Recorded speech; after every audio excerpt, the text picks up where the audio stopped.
సుమన్ టీవీలో మీ personal and business promotions కోసం కింది నెంబర్కి కాంటాక్ట్ చేయండి. ఎండనక వాననక ఎన్ని ఇబ్బందులు వచ్చినా దాదాపుగా 5 సంవత్సరాల నుంచి ఎక్కడ కూడా ఆపకుండా మీరు ఈ ఉద్యమాన్ని చేస్తున్నారు. రకరకాలుగా ఇబ్బంది పెట్టేటువంటి ప్రయత్నం చేసింది ప్రభుత్వం. ఆ పార్టీకి సంబంధించినటువంటి నాయకులు రకరకాలుగా మిమ్మల్ని కించపరుస్తూ మాట్లాడారు, రకరకాల ఇబ్బంది పెట్టారు, మహిళలను కూడా చూడకుండా అనేక కేసులు పెట్టారు. స్వయంగా మీ కుమార్తె, మీ పాపను కూడా ఒక పోలీస్ అధికారి కడుపు మీద తన్నడంతో ఇవాళ తను గర్భం కూడా దాల్చే పరిస్థితిని కోల్పోయింది. ఇవన్నీ జరిగినప్పుడు మీకేమనిపించింది? అసలు కోల్పోలేదండి. 3 రాజధానులనే ప్రకటన చేయగానే అప్పటి వరకు కూడా ఈ ప్రాంతం సమస్యాత్మక ప్రాంతాలు కాదండి, చాలా సెన్సిటివ్గా ఉంటాయి, గొడవలు ఏమీ ఉండవు. ఎలక్షన్లు జరిగిన ఆ కాసేపే అంతే, అందరూ బాగానే ఉంటారు, ఆ పార్టీ ఈ పార్టీ అలాంటి తారతమ్యాలు ఏమీ ఉండవు ఈ అమరావతి ప్రాంతం అయితే మాత్రం. అప్పటి వరకు కూడా అసలు మేము బయటికి రాని ఆడవాళ్ళం అండి. పొలాలు వెళ్ళటం అది ఏమీ ఉండదండి. మాకు ఇళ్లలో ఏదో ఇంట్లో పని చేసుకోవడం, లేకపోతే గేదెలు ఉంటే అవి పాలు తీసుకోవడం అమ్ముకోవడం, అది మగాళ్ళు మాత్రమే పొలం వెళ్ళి పొలం చూసుకుంటారు. మాకు అసలు బయటకు వచ్చే అలవాటు లేని ఏరియా అండి ఇదంతా.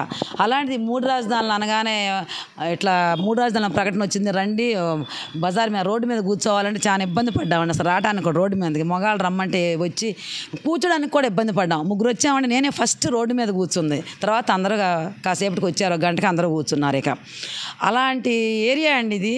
మరి ఇట్లా రోడ్డు మీద కూర్చొని ధర్నాలు చేయాలంటే ఏదో పావు గంట ఒక రోజు 2 రోజులు తెలుసుకుంటాడులే అనుకున్నాం. ఆ రోజున ఈ 4.5 సంవత్సరాలు ఉద్యమాలు చేయాల్సి వచ్చిందని మేము అనుకోలేదండి, అస్సలు అనుకోలేదండి. 2 రోజులు తెలుసుకుంటాళ్లే, అందరు రోడ్డు ఎక్కితే తనే మారతాళ్లే. మరి మొట్టమొదటిగా ముఖ్యమంత్రి అయ్యాడు, ఒక్క ఛాన్స్ అని వచ్చాడు, అనుభవం లేదు, తప్పుడు సలహాలు విన్నాడు అనుకున్నామండి. కానీ ప్రతి రోజుకి కూడా ఇక వికృత చేష్టలో వింత మాటలో ఆ సలహాదారులు ఇచ్చే పిచ్చి మాటలని విని ఒక సైకోలాగా, ఒక తొగ్గులక్కలాగా, ఒక నెయ్యంతలాగా సొంత నిర్ణయాలు తీసుకొని ఏ రోజుకి ఆ రోజు మంత్రులతో కానీ ఎమ్మెల్యేలతో కానీ ప్రకటనలు ఇస్తూ ఉంటారండి. ప్రతిరోజు ఈ బిగ్ బాస్లో ఇస్తారు చూడండి, అలాగే ఈయన కూడా రోజుకి ఒకటి ఇస్తూ ఉంటాడనమాట, టాస్క్ ఇస్తూ ఉంటాడనమాట. మాకు వాళ్ళే సృష్టిస్తారు అవి కూడా. ఇక అటు మేము ఫాలో అయ్యి అటు మీద వెళ్తూ ఉండాలి. అసలు అలా ఇచ్చే వాటిల్లోనండి ఈ పేడ్ ఆర్టిస్టులు అంటాం. కానీ అసలు పేడ్ ఆర్టిస్టులు అయితే, పేడు ఉద్యమం అయితే 4.5 ఏళ్ళు ఎవరో శిబిరాల్లో కూర్చుంటారండి. అదే పేడ్ ఆర్టిస్టులు అయితే 34,000 ఎకరాల భూమి ఎక్కడి నుంచి వచ్చింది? ఏ పేడ్ ఆర్టిస్టులకి భూములు ఉంటాయండి? ఏదో కొద్ది గొప్ప ఉంటాయేమో, కానీ ఇన్ని వేల ఎకరాలు ఉంటుందా? అక్కడ సెంటర్లో కూర్చొని ఉద్యమం చేసుకుంటున్నామండి మేము. పోలీసులు బయటికి రావద్దు, ఎక్కడ వాళ్ళు అక్కడే ఉండాలని ముళ్ళ కంచెలు వేశారండి. ఇళ్ల ముందు ముళ్ళ కంచెలు. ఎలాగైనా సరే మేము గుడికి వెళ్దాం, అక్కడ మా గ్రామదేవత పోలేరమ్మ గుడి ఉందండి, అటు వెళ్దామని చెప్పి బయటకు వచ్చి వస్తే మీరు ఎందుకు వచ్చారని చెప్పి ఇక మా మొగాళ్ళని పట్టుకుంటామని చెప్పి వాళ్ళు వెనకమాల పడ్డారండి. వ్యాన్లు పెట్టారు, వేసుకెళ్ళడానికి బస్సులు పెట్టారు. అలాగే మా ఆయన ఈడ్చుకుంటూ పోయారు, కాళ్ళ పట్టుకొని మగవాళ్ళని అందరినీ తీసుకెళ్ళారులేండి. ఇంకా అదే టైంలో మా డాడీ ఏం చేశాడు, మేము కూర్చుంటామండి, అసలు మగవాళ్ళు కూడా ఏదో మా వెనకమాలు ఉంటారు, అంతేగాని ముందు మేమే కూర్చునేవాళ్ళం. మా డాడీ ఏం చేశాడు, అసలు మా డాడీని తీసుకెళ్తున్నారని వద్దని వాళ్ళ డాడీని పట్టుకొని లాగుతుంటే డిఎస్పీ శ్రీనివాసరెడ్డి అని ఉన్నాడండి. ఇంకా వాళ్ళు వచ్చి పట్టుకొని కింద పడేసి జుట్టు పట్టుకొని పెద్దగా అరిచిందండి. ఇంకా అప్పటి నుంచి ఇప్పటి వరకు పిల్లలు లేరండి. అసలు ఇక అన్నీ కోల్పోయింది, మానసికంగా ఇదయింది. తర్వాత సర్జరీలు కూడా జరిగింది, తనకి బాగోక పేగులు అంటుకుపోయి ఇప్పటి వరకు కూడా అలాగే ఉంది. ఏ చిన్న ఇష్యూ అమరావతిలో జరిగినా కూడా అసలు సెన్సిటివ్గా తెగ ఫీల్ అయిపోయి బాధపడిద్దండి. ఎంటెక్ బాగా చదువుకున్న అమ్మాయి అయినా కూడా మానసికంగా ఇదైపోయింది ఆ సిచ్యువేషన్తో. అలా ఎంతమంది అండి, అసలు 270 మంది రైతులు చనిపోయారు ఇక్కడ హార్ట్ అటాక్లు వచ్చి. వాళ్ళందరూ ఏ ఒక్క ప్రాణమైన ఈ ప్రభుత్వం తీసుకొచ్చిద్దండి? అసలు కట్టనవాడు ఎందుకు చెప్పాలి? ముందే నేను 3 రాజధానులు అని చెప్తే మేము ఇచ్చేవాళ్ళం కాదు కదా. అధికారం ప్రతిపక్షం ఇద్దరు ఒప్పుకున్నారు కాబట్టి హైదరాబాద్లో నుంచి రాష్ట్ర రాజధాని మరి విడగొట్టినప్పుడు ఒక ముఖ్యమంత్రి గెలిచి ఇక్కడికి వస్తే ఒక చెట్టు కింద కుర్చీ వేసుకొని కూర్చున్నాడండి. రాష్ట్రానికి రాజధాని లేదు, ఒక ముఖ్యమంత్రి చెట్టు కింద కుర్చీ వేసుకొని కూర్చున్నాడు.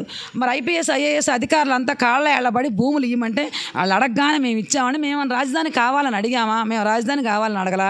మాకు అసలు అవసరం లేదు రాజధాని. అంతా మాకు 3 పంటలు పండే భూములు, పక్కన కృష్ణానది ఉంది, ఆర్థికంగా కూడా ఎన్ని గట్టి ఊళ్ళండి. అదే రెక్కాడితే డొక్కాడిన మనుషులు ఏమి కాదు. వ్యవసాయం చేసుకుంటాం మేము, చక్కగా పైర్లు వస్తాయి, బాగానే ఉంటాం.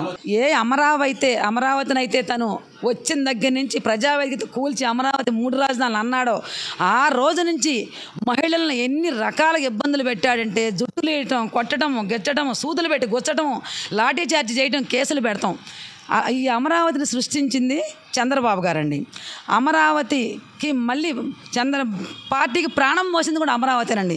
జగన్మోహన్ రెడ్డికి దడిసి ఏ ఒక్క మరి ఎక్కడ జరిగినా కూడా ఏ ఒక్క సిచ్యువేషన్ జరిగినా ఆంధ్ర రాష్ట్ర ప్రజలు ఎక్కడా కూడా రోడ్డు ఎక్కలేదండి. ఫస్ట్ అమరావతి రైతులే రోడ్డు ఎక్కింది. ధైర్యంగా నిలబడ్డాము, మేమే నిలబడ్డామండి. మేము నిలబడి పోరాటం చేయడం మొదలుపెట్టిన తర్వాత ఆంధ్ర రాష్ట్రంలో ప్రతి ఒక్కరు సంవత్సరం దాటినాక కాస్త గొంతేస్తే అక్కడక్కడ జరిగిన ఏ సంఘటనలు జరుగుతున్నాయి వాటికి కొంచెం ప్రశ్నించడం నేర్చుకున్నారండి. అమరావతి ముందుంది. మీరు మెజార్టీ అన్నారు కదండి, దానికి ఇవాళ ప్రతి రాష్ట్రంలో అమరావతి వాళ్ళు ఉసురు జగన్మోహన్ రెడ్డి తగిలిందండి. ఖచ్చితంగా మమ్మల్ని ఎవరైతే మంత్రులు కానీ రోజా కానీ మరి కొడాలి నాని ఏంటి ఎవరైనా అమ్మటి రాంబాబు ఏంటి మరి సత్యబాబు ఉన్నాడు కదా ఆయన ఈ మిగిలిన ఎంతమంది అయితే అమరావతి మీద తిట్టి పోసారో వాళ్ళందరూ కూడా డిపాజిట్తో సహా మొదటి రౌండ్లోనే పోయారు. అమరావతి మహిళలు ఉసురు తగిలిందండి.